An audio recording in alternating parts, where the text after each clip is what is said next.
E aí, pessoal, beleza pura com todos vocês?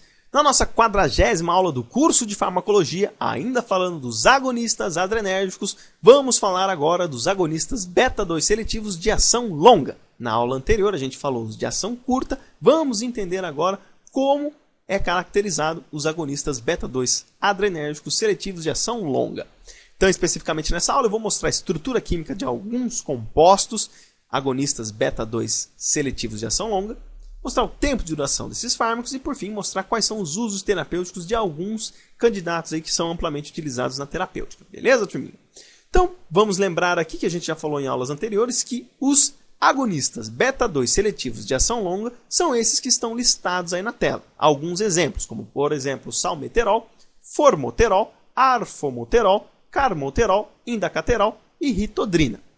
Para a gente entender por que eles apresentam essa ação mais prolongada em relação aos beta-2 de ação curta, vamos dar uma olhadinha na estrutura química dessas drogas. Eu coloquei aí para vocês 3 exemplos do salmeterol, arformoterol e indacaterol.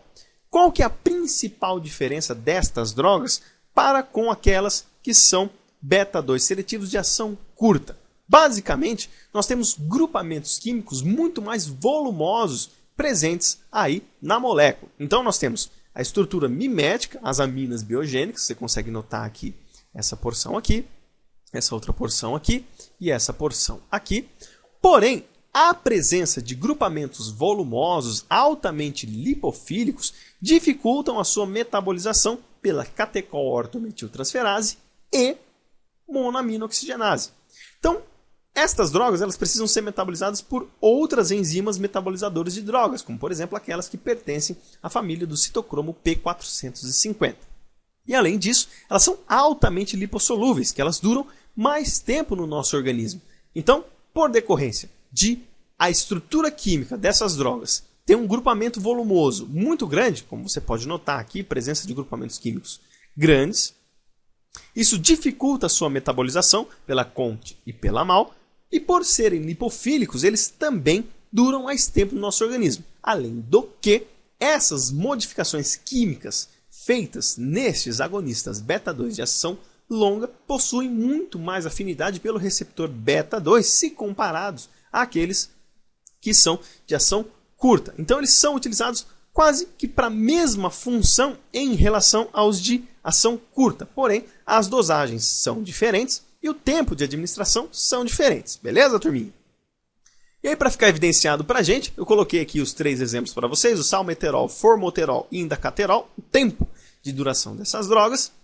Nós temos que todos eles duram até 12 horas ou mais. O salmeterol e o indacaterol duram acima de 12 horas. O indacaterol é o que tem o maior tempo de duração em comparação a esses 2 outros agentes agonistas beta-2 de ação longa. Então veja que a manutenção da dose terapêutica ela vai ser muito mais espaçada do que aquelas feitas com os agonistas beta-2 de ação curta. Certo, turminha?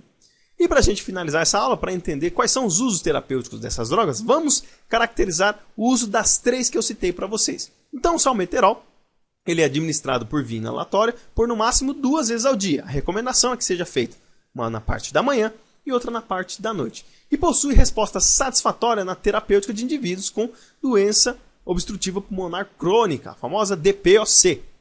E uma observação importante é que o mesmo possui efeitos aditivos com teofilina oral e o ipratrópio inalado. A teofilina é um inibidor inespecífico da fosfodiesterase. Isso vai fazer com que os níveis de AMP cíclico subam em qualquer tipo de celular.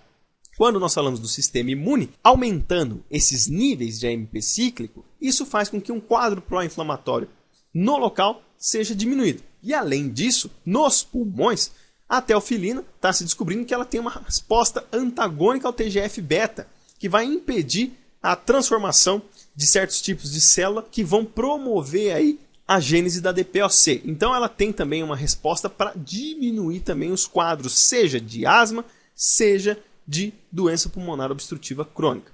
E o ipratrópio é um antagonista muscarínico derivado da atropina. A resposta antagônica nos receptores muscarínicos lá no pulmão promove broncodilatação.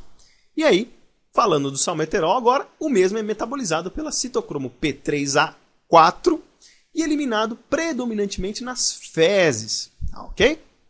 Falando agora do formoterol, administrado por via inalatória e por possuir elevado tempo de ação, é eficaz em quadros de asma noturna. Existem pessoas que apresentam esse quadro e têm dificuldades para ter um sono adequado. Então, pode-se usar o formoterol para promover esse efeito. E uma coisa importante é que o mesmo pode ser utilizado juntamente com glicocorticoides e teofilina. Os glicocorticoides, que são imunossupressores por diminuir a atividade dos leucócitos e as respostas pró-inflamatórias, e no quadro de asma nós também temos uma resposta pró-inflamatória, os glicocorticoides também podem ser utilizados aí. E como cada um vai atuar de maneira distinta, eles podem ser utilizados concomitantemente. E por fim, falando do indacaterol, a duração mais longa que o formoterol e o salmeterol, ele é utilizado apenas em dose única diária para o tratamento, seja de asma, seja de DPOC.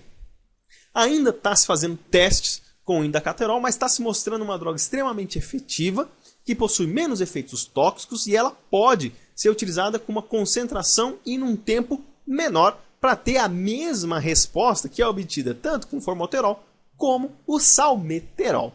Beleza, turminha? Bem rapidinha essa aula. Essas foram as referências que eu utilizei. Espero que vocês tenham gostado. Se vocês gostaram, nunca se esqueçam do joinha e de compartilhar esse vídeo. Quanto mais vocês fizerem isso, mais o YouTube nos enxerga e mais pessoas são beneficiadas aqui com a Escola de Ciências da Vida. E se vocês quiserem participar, se inscrevam no nosso canal e participem lá do grupo da página da Escola de Ciências da Vida no Facebook. Tem o meu Facebook particular, se vocês quiserem me adicionar também podem. E curtam lá a página do professor Rogério Gozzi e se inscrevam no seu canal, que o professor Rogério Gozzi possui as melhores aulas de anatomia do YouTube. Todas as informações estão aqui no descritivo desse vídeo. Beleza, pessoal? Então é isso aí, forte abraço a todos, fiquem com Deus e até os próximos vídeos, se Deus quiser.